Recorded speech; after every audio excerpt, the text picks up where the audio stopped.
Hello, my name Nitish Rana और आप लोगों को मुझे प्रोग्रामिंग सिखाना, जो कि मैं शुरू से बोलते आ रहा हूँ। ठीक है ब्रदर। अभी क्या है ना, जैसे मान के अगर बात करें तो हमने अर्थमेटिक ऑपरेटर पढ़ लिया था। अर्थमेटिक ऑपरेटर पढ़ा था, इसमें से मैंने कुछ क्वेश्चन भी किया था। हमने आपको क्वेश्चन भी कुछ कुछ दिया था बनाने के लिए, लाइक ऐसा कुछ अर्थमेटिक ऑपरेटर में जैसे area of circles, area of triangle, कुछ ऐसा आपको बनाने के लिए दिया था। एज ए यूज़र इनपुट से लेकर बनाओगे सारा कुछ आप लोग, और ये चीज़ करोगे तो बखूबी सब कुछ अच्छा से बनेगा। ठीक है। आज हम बात करने वाले हैं असाइनमेंट ऑपरेटर का। किस ऑपरेटर का बात करने वाले? असाइनमेंट ऑपरेटर का। असाइनमेंट ऑपरेटर एक्चुअल में होता क्या है? ठीक है, तो बात हम लोग करते हैं असाइनमेंट ऑपरेटर का होता क्या है। सबसे पहले इस चीज़ को हम कमेंट कर देते हैं, जो कि फिर बाद में मुझे दिक्कत ना हो। ठीक है, शुरू से बता रहा हूँ तो सर सब अच्छे से ही बताऊँगा। ठीक है, चलो भाई, हम किसका बात कर रहे हैं? असाइनमेंट ऑपरेटर का। किसका बात कर रहे हैं? असाइनमेंट ऑपरेटर का। असाइनमेंट ऑपरेटर का। ठीक है, असाइनमेंट ऑपरेटर की बात हम कर रहे हैं। इस असाइनमेंट ऑपरेटर में होगा क्या, इस चीज़ को ध्यान से समझेंगे। पहली बात, ध्यान से समझने वाली बात यह है कि इस असाइनमेंट ऑपरेटर में हम लोग क्या क्या चीज़ें कर सकते हैं और क्या क्या चीज़ें नहीं कर सकते। ठीक है, बखूबी ध्यान से समझेंगे। अभी क्या है, सपोज करो हमने डिफाइन किया इंट ए। ठीक है, ए 34 है, मतलब ए का वैल्यू 34 है, तो 34 है किसी न किसी घर में असाइन हो रहा है, मतलब कोई ए को असाइन कर रहा है, यानी कि लेफ्ट वाला को, सॉरी राइट वाले को किसी न किसी ए लेफ्ट में असाइन हो रहा है। ठीक है, मतलब कभी ऐसा कुछ कुछ एग्जांपल के तौर पे अगर बात करें तो कुछ ऐसे भी हो सकता है। देख, इक्वल टू जहाँ पे लगा हो, जैसे कि अगर हम बात करें तो प्लस प्लस इक्वल टू, ये भी असाइनमेंट ऑपरेटर है। माइनस माइनस इक्वल टू, ये भी असाइनमेंट ऑपरेटर, सॉरी ये भी असाइनमेंट है। नॉट इक्वल टू, और नॉट इक्वल टू, हाँ ये भी हो सकता है, हाँ ये भी हो सकता है। ठीक है, और दूसरा तुम्हारे पास में अगर हम बात करें तो कुछ भी हो सकता है, जैसे कि डिवाइड का भी हो सकता है, कॉमा तुम्हारे पास में मल्टीप्लाई का भी हो सकता है। तो ये this are called the assignment operator. ठीक है, मीन्स असाइनमेंट ऑपरेटर वो ऑपरेटर होता है, मेरे मैं बोल रहा हूँ, आप इस चीज़ को लिख भी लेना। Assignment operator is a process in which, फिर से, assignment operator is a process, sorry is a process in which assign the value in a specific assign the value in a specific variable. Yeah, of course you can say, कर सकते हो आप। ठीक है, अगर हम बात करें इस चीज़ को नीचे के लेकर, देखो भाई, सिंपल सा मुद्दा ऐसा है, हम एक प्रोग्राम लेते हैं, इस चीज़ को समझेंगे। एक प्रोग्राम हम लेते हैं, हम यहाँ पे लेते हैं हैज़ यूज़ करो, इंक्लूड यूज़ कर देते हैं, और हमने यहाँ पे लेना s t d o dot h लेना है। हमने इंक्लूड लिया है और इसमें हमने एज अ इंट मेन हमने यूज़ कर दिया, इस इंट मेन में हमने बंद कर दिया। चलो भाई, बंद कर दिया हमने। ठीक है, अभी क्या है, इसको हम उठाते हैं, ऐसा कर देते हैं। ठीक है, और हमने रिटर्न करवा देना शून्य, भाई बोले तो ज़ीरो, क्या ज़ीरो। ठीक है, अब हमको प्रिंट करवाना प्रिंट एफ, और इस प्रिंट एफ में हमको देना होगा मॉड्यूल डी देकर, क्या, किसको, ए को। किसको देना हो? ए को। कंफर्म समझ में आ रही चीज़ें? अभी क्या है, जब इसको हम रन करते हैं, जब इसको कंपाइल हम करेंगे इस प्रोग्राम को, तो हमारे पास में क्या देना पसंद करेगा ये? जेन्युइन सी बात है, 34 आ रहा हमारा। तो अब क्या है, हम ऐसा बोल रहे, एक काम करो कि इंटीजर सी लेते हैं और सी में ए का वैल्यू डाल देते हैं। मतलब जो सी है, ए जो है ना हमारा, ए, तो ए हम क्या कर रहे हैं, ए जो है किसी न किसी के बी जा रहा है, बी में, सॉरी ए जो जा रहा है सी में जा रहा है, तो सी एक्चुअल जो हमारा है वो एल है, लेफ्ट हैंड साइड है। वो क्या करेगा, जो भी हमारे पास में, अगर मान के चलो ऐसा कि जो वैल्यू होगा, यानी कि जो सी होगा, सी के अंदर में कौन सी जा रहा है? ए जा रहा है। ठीक है, तो ए जो है वो सी में जा रहा है, तो सी में असाइन हो रहा है, मतलब एक घर है, उस घर में दूसरा कोई व्यक्ति रहने को आया है। चलो ठीक है, अब इसको हम अगर रन कर कंपाइल करते हैं तो दोनों केसेस में क्या मिलेगा वो देखना ध्यान से। कंपाइल हो गया, 34 आ रहा है, यानी कि जो मैं ले रहा हूँ वो सच ले रहा हूँ। ठीक है, ले रहा हूँ। अगर मैं बोलूँ कि प्लस हो जा 89, क्या मैं बोल रहा हूँ, ए में तू प्लस हो जा 89, अभी दोनों जोड़ेगा, ए का वैल्यू कितना? 34 और 89, जो भी हमारा होगा वो हमारा कंपाइल होकर आएगा। हाँ, जेन्युइन सी बात है, ये मुझे अब कंपाइल करके ये देगा, कंपाइल करके ये देगा, और बिना एरर का मेरा रिजोल्यूशन भी होगा। अभी देखो कंपाइल हो रहा, 34 आ रहा है, 123 आ रहा है। अगर हम बोले, एक काम करते हैं, अगर हम बोले कि ए प्लस इक्वल टू, हम सी कर देते हैं, क्या करते हैं सी, और इसको बंद कर दिया हमने। अभी हमने देखो ध्यान से इस चीज़ को समझना भाई, इस चीज़ को तुम ऐसे भी लिख सकते हो जैसे कि a equal to a plus जो भी हमारे पास में था, जैसे कि सी, इसको तुम ऐसे भी लिख सकते थे, इसको तुम ऐसे भी लिख सकते थे। यही इसी पार्ट का ये है तुम्हारा, समझ में आ रही है, मतलब ये है तुम्हारा ऐसा कुछ, मतलब इसी का पार्ट का ये ऐसा वर्जन है, मतलब a प्लस इक्वल टू ऐसे कुछ करके, ठीक है। ये मॉडर्न बोल सकते हैं, ये एक दिखाना मतलब नॉर्मल सा, ठीक है। तो इसमें कन्फ्यूज़न होने का ज़रूरत नहीं है। और अगर हम a को प्रिंट कर देते तो अभी a का जो करंट वैल्यू वो चेंज होगा और c जो है तुम्हारा वो रहेगा। अभी देखते हैं हम लोग, आ जाते हैं, कंपाइल होता है।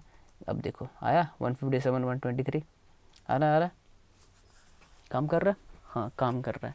यही होता है असाइनमेंट ऑपरेटर। इसी पार्ट को हम असाइन, इतना दूर से लेकर यहाँ तक ये तुम्हारा प्लस इक्वल टू जो साइन है ना वही है तुम्हारा असाइनमेंट, यानी होकर भी हो जाना, मतलब होकर भी अपने आप को खुद ही में रख लेना, समझ में आ रहा है ना। मतलब ऐसा है कि ए का वैल्यू कुछ और था और ए मतलब एक किसी के साथ में प्लस होकर और वो उसका वैल्यू उसी में आ गया, ठीक है। तो ऐसा कुछ होता है, तो ऐसा हमेशा सेव के साथ में चल सकता है, मतलब प्लस में भी जा सकता है और माइनस में भी जा सकता है, ठीक है। चलो फिर आगे बढ़ते हैं। अगला हमारे पास में कौन सा ऑपरेटर है, और टेक्स्ट 4 में आके देखते हैं हमारे पास में है। अब अगला है हमारे पास में कंपैरिजन ऑपरेटर। कौन सा ऑपरेटर है, कंपैरिजन ऑपरेटर, ठीक है। दिक्कत हो, परेशानी हो, कुछ भी चीज़ हो तो पूछ सकते हो बिना डरे, बिना हिचकिच, ठीक है। अच्छा, कंपैरिजन ऑपरेटर से बताने से पहले इस चीज़ को ध्यान से समझेंगे। सबसे पहले हम बात करते हैं बाइनरी नंबर का। किसका बात करते हैं, बाइनरी नंबर का, NUMBR, बाइनरी नंबर का। देखो भाई, एक्चुअली बाइनरी नंबर होता क्या है जी, बाइनरी नंबर जो हमारे पास में होता है वो 0 और 1 होता है। क्या होता है, 0 1 होता है हमारे पास में। बाइनरी का अगर हम बात करें तो 0 1 होता है। इस 0 1 के केसेस में बोला जाता है कि जो 0 1 है एक्चुअल में वो हमारा एज अ मशीन लैंग्वेज भी है।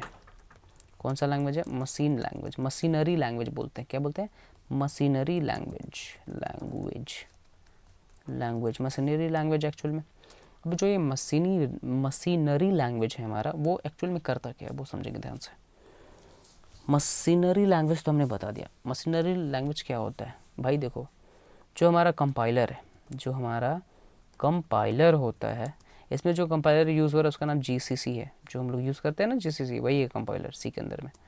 अब ये GCC क्या होता है कि क्या होता है ना, कोड को क्या डिटेक्ट करता है, क्या करता है, कोड को डिटेक्ट करता है। डिटेक्ट मतलब बोले तो इसको पहचानता है, और पहचानने के बाद इसको क्या करता है, 0 1 के फेज में कन्वर्ट करता है। क्या करता है, कन्वर्ट करता है एज अ मशीन कोड में, ठीक है। मशीन कोड से कन्वर्ट होता है। मशीन कोड से बाद सोर्स कोड में, मशीन कोड में होता है, हाँ सोर्स कोड से मशीन कोड में होता है। मशीन कोड तुम्हारा यही है, 0 1 के फॉर्म में कन्वर्ट होता है। कन्वर्ट होने के बाद में वो तुम्हारा कंपाइल करता है। क्या करता है, कंपाइल करता है। जब कंपाइल करेगा प्रोग्राम को, तुम्हारे पास में कुछ ना कुछ आएगा एक्सटेंशन के तौर पे, कंपाइल, ठीक है। कंपाइल करता है, कंपाइल होने के बाद खुद तुम्हारा एग्जीक्यूशन के लिए एक्सटेंशन दिया जाता है। तो भाई डॉट लगाओ, ऐसे करके .exe करोगे, तुम्हारा कंपाइल होगा, मतलब रन हो जा, मतलब जब कंपाइल हुआ, कंपाइल होने के बाद में फिर क्या है, इस प्रोग्राम से हमको रन करना पड़ेगा। तो वो तुम्हारा फाइनल आउटपुट में वो तो चीज़ देता है, जो भी तुम्हारा आउटपुट दिखाना चाह रहे हो वो तुम्हें आउटपुट एज अ देता है। चलो इतना कुछ समझ में आ गया। ये होता है मशीनरी लैंग्वेज, मतलब मशीनरी कोड बोल सकते हैं। और ये कंप्यूटर सिस्टम जानता और पहचानता है, कंप्यूटर सिस्टम जानता और पहचानता है, ठीक है। दूसरी बात, ये जो हमारा कंप्यूटर लैंग्वेज होता है उसमें बाइनरी, देखो भाई कोई भी चीज़ होता है ना कंप्यूटर के अंदर में, कोई भी चीज़, यानी कंप्यूटर सिस्टम की अगर हम बात करें तो अगर कंप्यूटर सिस्टम में अगर हम बात करें तो कुछ भी एनीथिंग्स से अगर हम बात करें, कुछ भी XYZ हो, चाहे कुछ भी XYZ हो, कुछ भी एनीथिंग्स, भाई वो क्या होगा तुम्हारे पास, XYZ कुछ भी होगा, सॉरी, कंप्यूटर सिस्टम्स एनीथिंग्स कुछ भी XYZ कुछ भी होगा, सारा का सारा इस चीज़ को ना मान के चलो कि ये क्या करता है, बाइनरी। ये इसको समझ में नहीं आता कि A क्या है, B क्या है, C क्या होता है, हाँ D क्या होता है, इसको समझ में नहीं आता है। अगर A का बात करते, A का ASCII वैल्यू 65 होता है, समझ में आया। उसी तरह अगर मैं स्मॉल ए का बात करें तो इसका 97 होता है, ठीक है। ये A S S C sorry S C I I, ठीक है। कौन सी है? आस्की वैल्यू है। कौन सा वैल्यू बोलते हैं इसको? ASCII value. आस्की वैल्यू का काम क्या होता है? देखो, आस्की वैल्यू का जो रियल टाइम में जो अगर हम काम करने के बाद बताया ना भाई, ये क्या करता है ना, अभी तक जैसे बोलते हैं ना कि हमारे यहाँ जो कुछ भी डिफाइन होता है वो कहीं ना कहीं लिखित है, उसी तरह इसमें भी होता है। हर प्रोग्रामिंग कॉन्सेप्ट, या फिर हम लोग एक प्रोग्राम भी लिखते हैं या फिर कुछ भी, एक हम लोग ऐसे ही नहीं सीखे, बोलना भी एक ऐसा ही नहीं सीखे। बोलने के लिए मेरे पास में रूल था, रेगुलेशन था। कुछ अच्छा चीज़ बोलना है, कुछ ख़राब चीज़ बोलना, उसका भी एक पहलू होता है। उस पहलू के द्वारा हम लोग डिटेक्ट करते हैं कि हमारे लिए कौन बढ़िया और कौन ख़राब है, उस पर हम लोग काम करते हैं। बस वैसा ही इसमें भी है। तो ये चीज़ सबको डिफाइन दिया जाता है कि नंबर के लिए कितना से कितना नंबर तक होगा, ठीक है। फिर इसको 65 सिक्वेंसली रखो, ए से लेकर जेड तक तुमको जाएगा सीक्वेंस में। मतलब ए का 65 हुआ तो बी का 66 हो जाएगा, सी का 67 हो जाएगा, डी का 68 हो जाएगा, ऐसे चलते रहेगा। अब ये लास्ट जेड तक ये जाकर रुक जाएगा। ये भाई अपना मतलब जेड जो भी होगा इसका, उस जेड का फाइनल वैल्यू देकर रुक जाएगा, ठीक है। उसी तरह अगर हम बात करें ना जेड का, इसका स्मॉल लगा तो इसका भी कुछ ना कुछ होगा और ये भी स्टॉप हो जाएगा, ये भी स्टॉप हो जाएगा, ये आगे बढ़ेगा भी नहीं। तो ऐसा ही कुछ होता है हमारा, ऐसा ही कुछ होता है हमारा आस्की वैल्यू, ठीक है। प्रोग्राम करेंगे तब समझ में आएगा, अभी हम बताएंगे प्रोग्राम, अभी नहीं, मतलब आने वाले लेक्चर में। इसको कर देते हैं कमेंट आउट, आप इस चीज़ को लिख लीजिएगा बहुत गौर से और बड़ी ध्यान से, ठीक है। अब नेक्स्ट स्टेप हमारे पास में क्या है? नेक्स्ट स्टेप हमारे पास में क्या है कि अगर हम चाहते हैं, हम यहाँ पे देख रहे हैं कि हमारे पास में, हम यहाँ पे देख रहे हैं कि हमारे पास में क्या है। हम बात करते हैं कंपैरिजन ऑपरेटर का, जो कि मैंने बताया। अब हम कौन सा लॉजिकल ऑपरेटर का बात कर रहे हैं। लॉजिकल ऑपरेटर कुछ ऐसा काम करता है। लॉजिकल ऑपरेटर जो है ना, कुछ ऐसा काम करता है जैसे कि इंटीजर के हो गया equal to 34, int n is equal to कहाँ जा रहा है 5 इधर। और हमको क्या करना है? हमको कुछ नहीं करना, सिंपल सा जो हमारे पास में int k is equal to 34, int n is equal to 5 दिया हुआ है।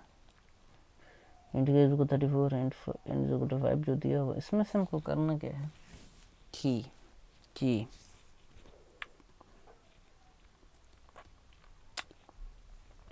कंपेयर करना है। क्या करना है? कंपेयर करना है। तो कंपेयर कैसे करते हैं? सॉरी, कंपेरिजन ऑपरेटर था, लॉजिकल ऑपरेटर था, कंपेयर ऑपरेटर था, सॉरी कंपेयर ऑपरेटर था भाई,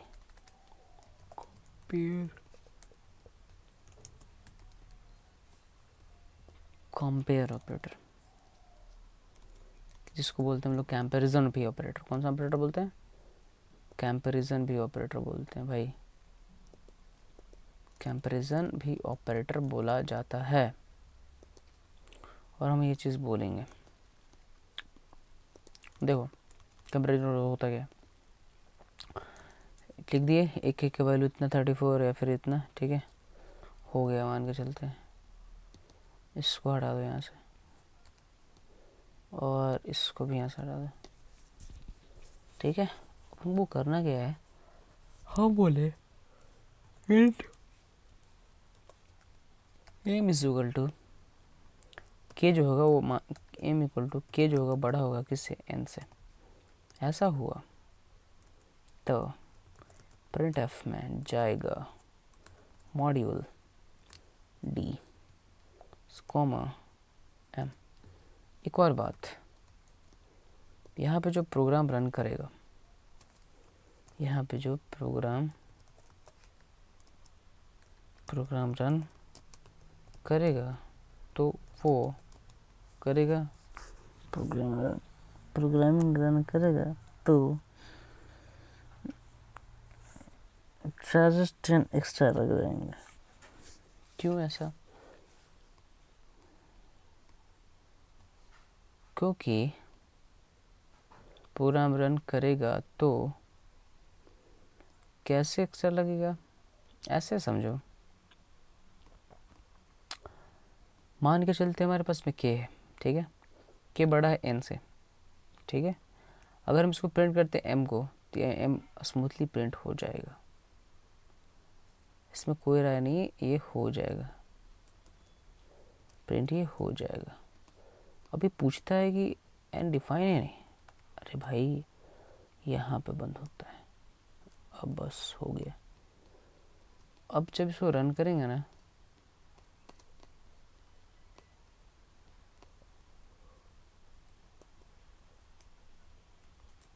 कंपाइल हुआ, एग्जीक्यूट कर दो, आ रहा है।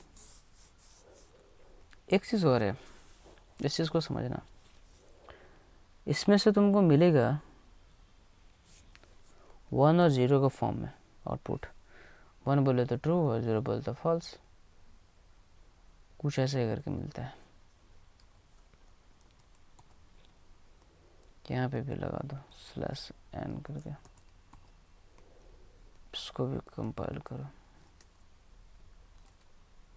कुछ ऐसा दिख रहा है 0 1 के में, ऐसा ही कुछ करके बनेगा, ठीक है। पढ़िए ध्यान से, कीजिए ध्यान से भाई, क्या ही बोले, नींद जैसा मेरे ऊपर है, ठीक है। That's all, thank you, bye bye, take care, okay.